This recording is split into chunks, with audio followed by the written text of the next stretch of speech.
आजकल लड़कों और लड़कियों को सेल्फी लेने का और फोटोज खिंचवाने का बड़ा शौक होता है। ऐसी एक लड़की ने बहुत ही खूबसूरत गार्डन में एक फोटो खिंचवाई।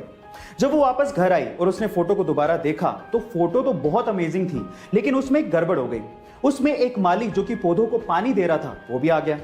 अब उस लड़की ने अपने एक दोस्त जो कि एडिटर था उसको उस माली को हटाने को कहा, तो उस लड़के ने माली को तो हटा दिया, लेकिन साथ ही साथ उस पार्क की रौनक को भी खत्म कर दिया। अब एक उजाड़ से पार्क में लड़की खड़ी थी, ऐसी फोटो उसने बना दी।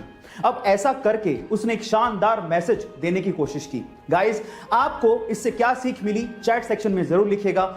मार्केटिंग आपके बिजनेस का एक बहुत इंपॉर्टेंट पार्ट होता है, और अगर आप अपने प्रोडक्ट की मार्केटिंग बहुत अच्छे से करते हैं तो आपके बिजनेस के वारे न्यारे हो सकते हैं। और कुछ ऐसे ही कर दिखाया मैकडोनल्ड ने। जी हाँ गाइस, रिसेंटली मैकडोनल्ड ने बहुत ही क्रिएटिव मार्केटिंग बोर्ड्स इंस्टॉल करवाए हैं। क्या खास बात है इनकी, मैं आपको बताता हूं। इन क्रिएटिव मार्केटिंग बोर्ड्स में दिन के अलग अलग समय आपको कौन सा बर्गर या फिर मैकडोनल्ड का कौन सा प्रोडक्ट अच्छा लगेगा या भाएगा, उस पे छाया का निशान पड़ता है, और दिन में सूरज के चढ़ने के साथ साथ वो बदलते रहता है। गाइस, आपको मैकडोनल्ड का ये क्रिएटिव मार्केटिंग आइडिया कैसा लगा चैट सेक्शन में जरूर लिखिएगा। अगर आपको तैरना नहीं आता है और गलती से भी अगर आप कहीं किसी सिचुएशन में डूबने लगे तो इन चीजों का ध्यान रखिएगा।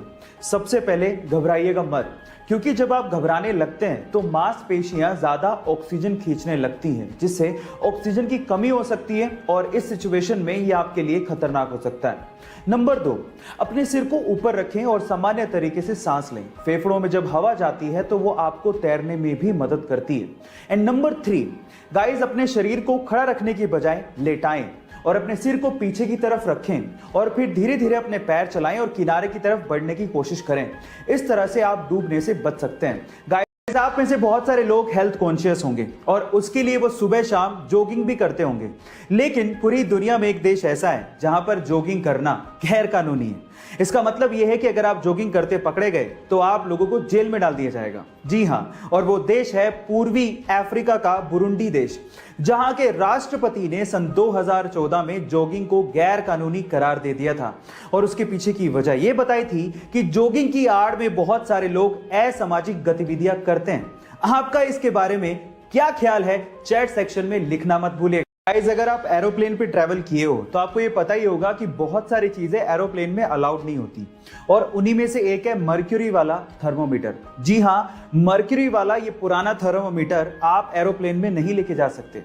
उसके पीछे का रीजन क्या है मैं आपको बताता हूं। एक्चुअली एरोप्लेन में बहुत सारा हिस्सा एल्यूमिनियम का बना होता है, और आपकी जानकारी के लिए मैं आपको बता दूं कि मर्क्यूरी एक ऐसा लिक्विड मेटल है जो कि एल्यूमिनियम के साथ तुरंत कंबाइन होके उसमें जंग लगा देता है, उसे गलाना शुरू कर देता है। मजे की बात यह है कि मर्क्यूरी इसमें खुद को कंज्यूम करता ही नहीं है, और वो तब तक एल्यूमिनियम के साथ रिएक्ट करता रहता है जब तक वो पूरी तरह से गल नहीं जाए।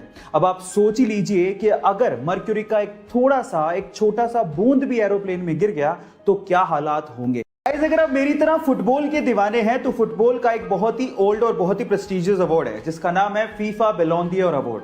बैलोन d'Or एक्चुअली एक फ्रेंच वर्ड है जिसका मतलब है गोल्डन बॉल, यानी कि ये अवार्ड है गोल्डन बॉल अवार्ड।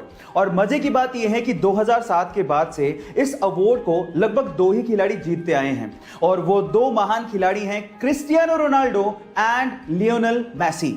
मजे की बात यह है कि लियोनेल मेसी ने इस अवार्ड को 2007 के बाद से 6 बार जीता है, और क्रिस्टियानो रोनाल्डो ने इसे 5 बार जीता है। और 2020 में पहली बार ऐसा हुआ है कोरोना के चलते जब यह अवार्ड किसी को नहीं दिया गया।